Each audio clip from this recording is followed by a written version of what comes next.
Welcome to JGTCR. I'm Cope and today we are tuning the Dodge Challenger RT70. Let's get into it. This Challenger is a dated vehicle and the suspension lets us know it at every turn. It is a sloppy and wheel spinny ride. It's best to keep it in 4th gear 90% of the time and only drop down gears for extra rotation. The handling is extremely spongy. It kind of feels like bouncing around on a mattress. The steering is okay, but it does dig in and understeer if we carry a fraction too much speed into turns. The power is solid and winds through the gears steady and strong. Power delivery, on the other hand, is terrible. It fries the tires in all gears except 4th, but 4th breaks loose easily if we are even mildly aggressive on inputs. The brakes are an absolute sponge fest. It's easy to get unstable and kick out the tail while under brakes. It is incredibly Wrigley's, believe it or not. Make sure to brake in straight lines or die. Let's collect our time.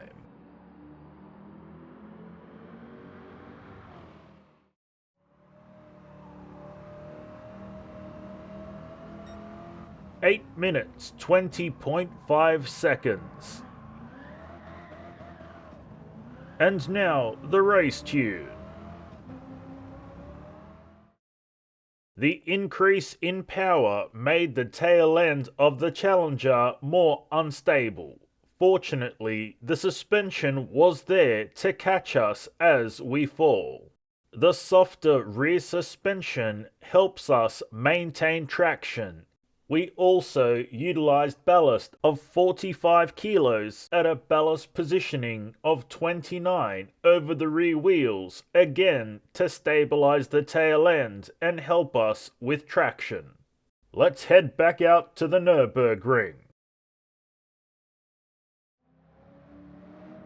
When modified and tuned, the Challenger does get better and faster. However, it retains the old-school drive feel we would expect from a vehicle of this age.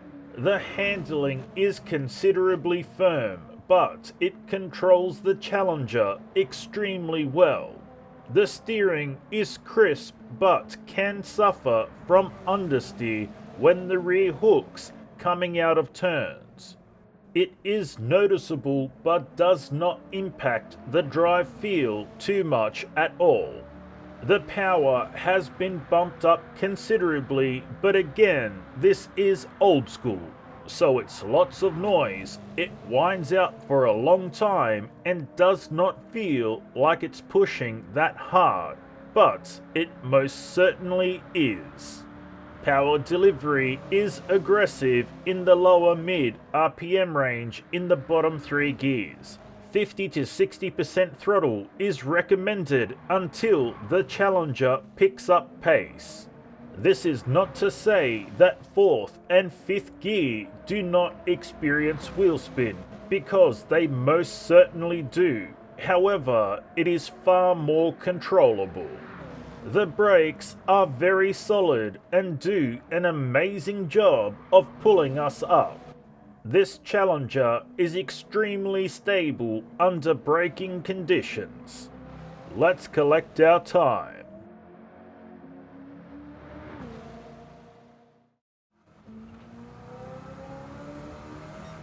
Six minutes, 30.4 seconds. Moving on to the drift tune. Our drift tune for the Challenger only required a few changes to the rear suspension and some extra ballast. Let's drift Suzuka. This Dodge Challenger is a whale of a car and it floats like a boat on circuit when drifting. It definitely has that 70s TV show car chase vibe about it. The handling is quite good. It has plenty of control, even though the front end bobs up and down like some driftwood in the ocean. The steering is considerably precise and guides the car well without fighting our inputs too hard. There is plenty of power available, but it does tend to run out of puff in the higher gears. The power delivery is solid up until third gear, which is the power gear. Fourth and above can struggle to spin the wheels when not in power band. This can make the Challenger seem weak if we don't put in the effort to keep it alive. The Dodge Challenger is a reasonable drift car, it just falls a touch short of being good. And now it's time to do an engine swap.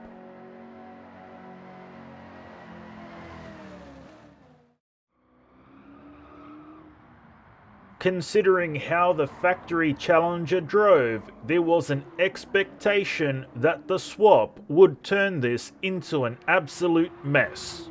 However, we were pleasantly surprised to find that it is very drivable and may even improve on some of the vehicle's poor traits all round. The handling is decent. It goes where we point it to as long as we are not heavy-handed. The steering feels nice for an old car, but it does have its downfalls. It can become erratic when transitioning from grip to slide. It steers wide, very, very wide. When we regain traction, it can also have a considerable amount of bite. Very snappy, Tom, indeed. The power has improved but is not overwhelming. It is very strong and picks up pace quite quickly. The power delivery is aggressive but manageable, as long as we don't have a lead foot. The brakes are good but spongy. They are easily managed, but it can get tedious over long periods of time. Let's collect our time.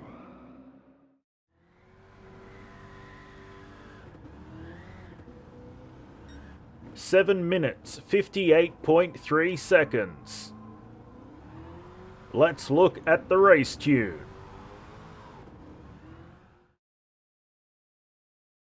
With all the extra power available to us from the engine swap, the Challenger required ballast of 130 kilos at a ballast positioning of 38 over the rear wheels.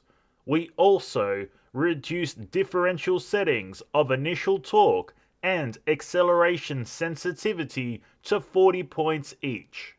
The remainder of our suspension setup is in support of these decisions. Our body height adjustment is lower at the front than the rear to help us with some mild understeer issues. Let's head back out to the Nürburgring. The main difference when swapped and modified is the amount of torque we must contend with. Considerable throttle modulation is needed through the first three gears, particularly when cornering. We must become accustomed to utilizing 50% throttle, as it is the saving grace when hunting for time and traction. The handling is impressive. This Challenger moves wonderfully on circuit as long as we stay on the tarmac. The suspension can be relatively easily unsettled. Try to stay clear of dips, bumps and rumble strips to maintain maximum control once pushing the Challenger. There is also a tendency to understeer when the rear hooks. However, lifting 5 to 10% helps quite a lot. The power available is high, but the Challenger handles it incredibly well. Power delivery is aggressive in certain areas of RPM. Modulate the throttle or short shift to ensure we maintain control. The brakes are awesome. They are solid even when being aggressive. The Challenger is extremely stable when under braking conditions. Let's collect our time.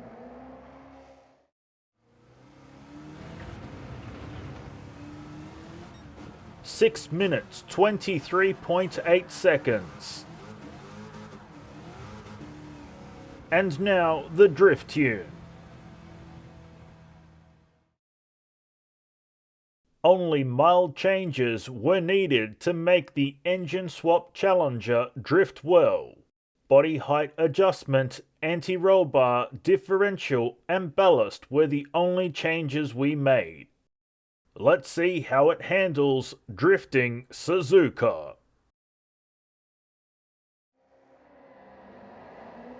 With the increase in power from the engine swap, it is much easier to initiate and maintain drift in the Dodge Challenger. There is still a bit of a boaty nature to this Challenger, but it is not as bad as the factory engine version. The handling is awesome. There is a good feeling when maneuvering on track. The steering is precise and crisp through most of our drift, but it can lock in if we push too high in the RPM. There is plenty of power underfoot, and it comes on like a light switch, so wheel spin and drift is no issue at all. The power delivery is great most of the time. However, high RPM can spell trouble if we are not cautious. This Challenger can be driven aggressively, and we can also be an animal on the throttle and it will take it.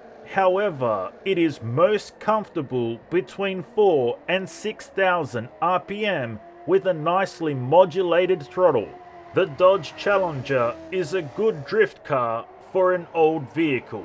It is definitely worth the effort of setting up and a good bit of fun.